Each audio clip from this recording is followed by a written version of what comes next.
Bienvenue sur le podcast de la paye facile. Je suis la narratrice et je suis heureuse de vous présenter les conseils d'Anthony Rocca. Vous pouvez retrouver l'ensemble des conseils à l'adresse la-paye-facile.com. Vous pouvez aussi vous inscrire à la newsletter. La newsletter par mail vous offre tous les jours des conseils et des offres promotionnelles. Sans plus tarder, voici le sujet du jour. La durée légale du travail. La durée légale du travail est fixée à 35 heures par semaine pour garantir un équilibre entre vie professionnelle et vie personnelle. Dans cette vidéo, nous allons examiner les règles relatives à la durée légale du travail en France, y compris les exceptions. Durée légale hebdomadaire. La durée légale hebdomadaire de travail en France est de 35 heures par semaine.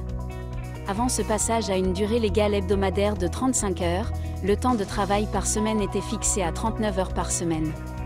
Ce sont les lois Aubry qui font évoluer le temps de travail par semaine. Notamment la réforme des 35 heures engagée par le gouvernement de Lionel Jospin. Le décompte du temps de travail, donc des heures travaillées, se fait à la semaine civile. À noter que le temps de travail se décompte à la semaine civile. La semaine civile commence le lundi à 0 heure et se termine le dimanche à 24 heures.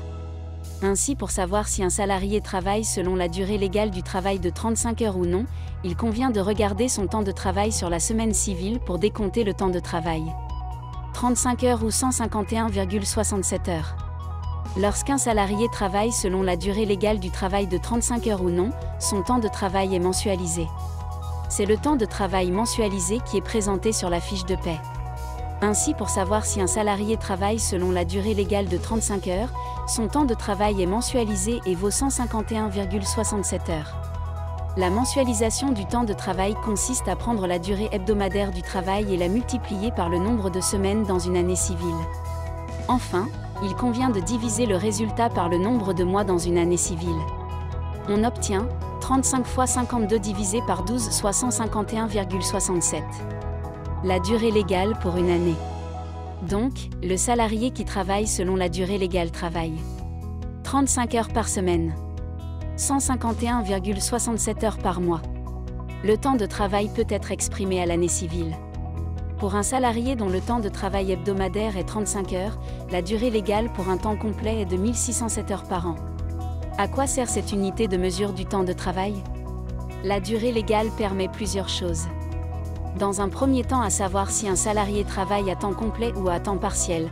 Lorsqu'un salarié travaille selon la durée légale du temps de travail de 35 heures, alors c'est un salarié à temps complet. Notez qu'un salarié avec des heures supplémentaires structurelles est également considéré comme un salarié à temps complet. Pour les salariés qui travaillent dont le contrat de travail prévoit un temps de travail inférieur à 35 heures par semaine, ce sont des salariés à temps partiel.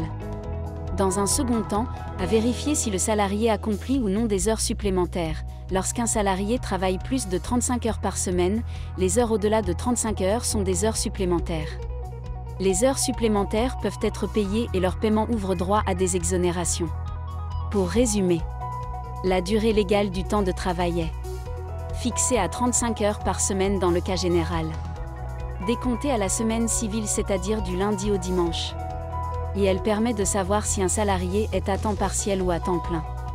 Pour recevoir tous les jours des conseils et des offres promotionnelles pour réussir à devenir gestionnaire de paye, abonnez-vous à la newsletter d'Anthony Rocca.